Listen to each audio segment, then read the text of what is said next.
लोग अमेरिका के स्वतंत्रता संग्राम के कुछ सवाल को पिछले क्लास में कर चुके हैं, जिसमें से कि सप्तवर्षीय युद्ध पढ़े। सप्तवर्षीय युद्ध 1756 से 1763 के बीच में हुआ।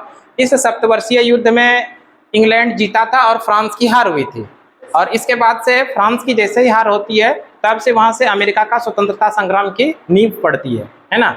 उसके बाद दूसरा फिलाडेल्फिया का सम्मेलन होता है 4 जुलाई 1776 को, फिलाडेल्फिया शहर में होता है। वहीं पर अमेरिका की घोषणा पत्र, अमेरिका स्वतंत्रता संग्राम का घोषणा पत्र तैयार किया गया था। और फाइनली पेरिस की संधि होती है 3 फरवरी 1783 को, है ना।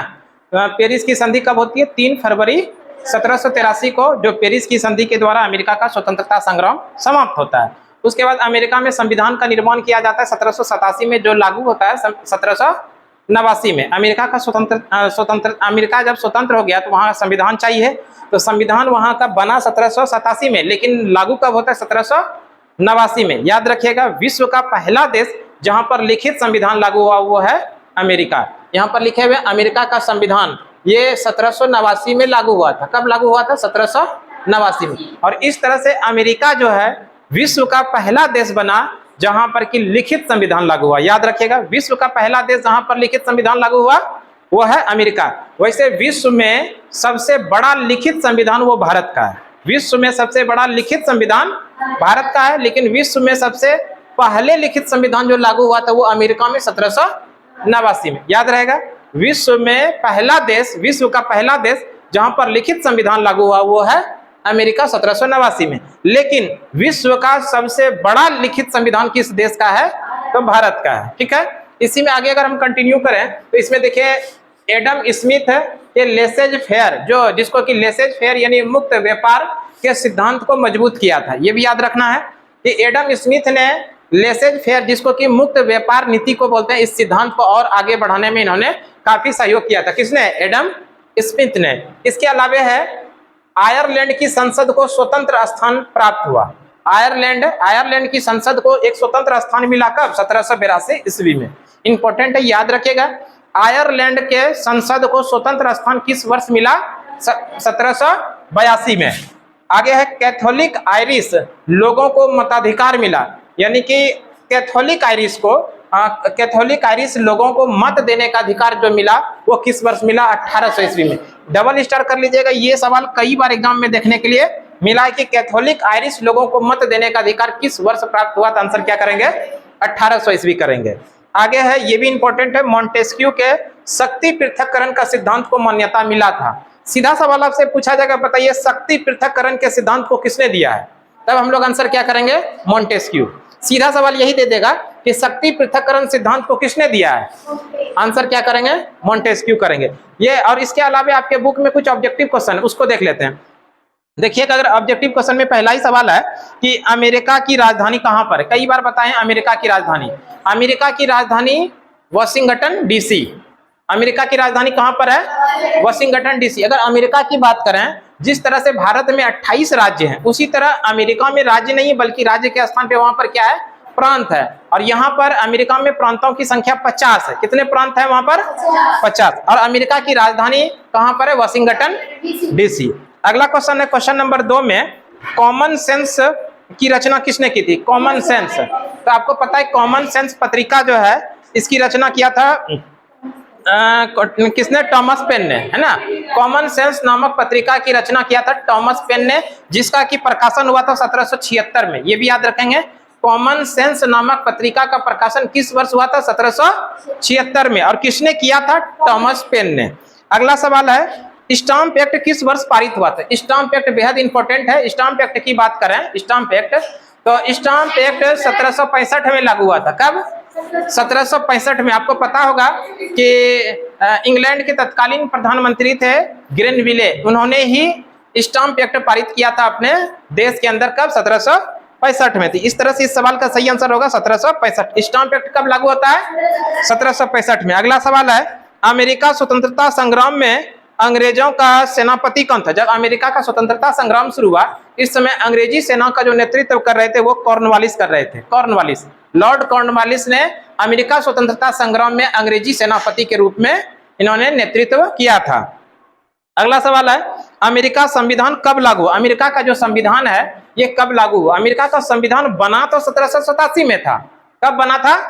1787 में, लेकिन लागू हुआ 1789 में, है ना। 2 वर्ष बाद ये लागू हुआ। और इस तरह से हम लोग याद रखेंगे, विश्व का पहला देश जहां पर लिखित संविधान लागू हुआ वो है अमेरिका। लेकिन विश्व में सबसे बड़ा लिखित संविधान किस देश का है? भारत का है। अगला सवाल है, विश्व में प्रथम लिखित संविधान किस देश में लागू हुआ? जो अभी बताएं, विश्व का पहला देश जहां पर लिखित संविधान लागू हुआ वो है अमेरिका। क्वेश्चन नंबर 7 में है, किस संधि के द्वारा अमेरिका स्वतंत्रता संग्राम को मान्यता मिली? यानी कि आप कह सकते हैं कि किस संधि के द्वारा अमेरिका के स्वतंत्रता संग्राम संपन्न हुआ है? तो आंसर हम लोग क्या करेंगे? पेरिस की संधि, है ना। तो याद रखना है हम लोगों को ये भी, पेरिस की संधि के द्वारा अमेरिका का स्वतंत्रता संग्राम क्या हुआ? संपन्न हुआ था। पेरिस की संधि हुई कब थी? 3 फरवरी 1783 को, है ना। 3 फरवरी 1783 ईस्वी को अमेरिका का जो ये पेरिस की संधि हुआ था, ये संपन्न हुआ था। अगला सवाल है, अमेरिका स्वतंत्रता में अमेरिका का सेनापति कौन था? जब अमेरिका का स्वतंत्रता संग्राम चल रहा था तो इस समय अमेरिका जो है, अमेरिका की तरफ से जो प्रतिनिधित्व किया था वो कौन किया था? इसका सही आंसर हो जाएगा वाशिंगटन, है ना, वाशिंगटन। और यही वाशिंगटन अमेरिका के प्रथम राष्ट्रपति भी बने थे। अमेरिका का संविधान जब लागू हुआ उसके बाद अमेरिका का राष्ट्रपति जो बने वो कौन? वाशिंगटन। और यही वाशिंगटन अमेरिका स्वतंत्रता संग्राम में अमेरिका की तरफ से प्रतिनिधित्व किए थे। अगला सवाल है, अमेरिका के प्रथम राष्ट्रपति कौन थे? जो अभी पीछे बताएं, अमेरिका के प्रथम राष्ट्रपति जॉर्ज वाशिंगटन। क्वेश्चन नंबर 10 में है, सप्तवर्षीय युद्ध किन 2 देशों के बीच में हुआ था? सप्तवर्षीय युद्ध इंग्लैंड और फ्रांस के बीच में। और सप्तवर्षीय युद्ध 1756 में शुरू हुआ था, 1763 तक ये चला था। और इस युद्ध में फ्रांस की हार हुई थी और इंग्लैंड जीता था। उसके बाद है, रिक्त स्थानों की पूर्ति करें। पहला ही सवाल है इसमें, लेसेज फेयर का सिद्धांत डेस ने दिया था। यानी लेसेज फेयर का सिद्धांत किसने दिया था? एडम स्मिथ ने। देखिए यहाँ पर अभी बताया, एडम स्मिथ ने ही लेसेज फेयर का सिद्धांत दिया था। नंबर 2 में है, शक्ति के पृथक्करण का सिद्धांत किसने दिया?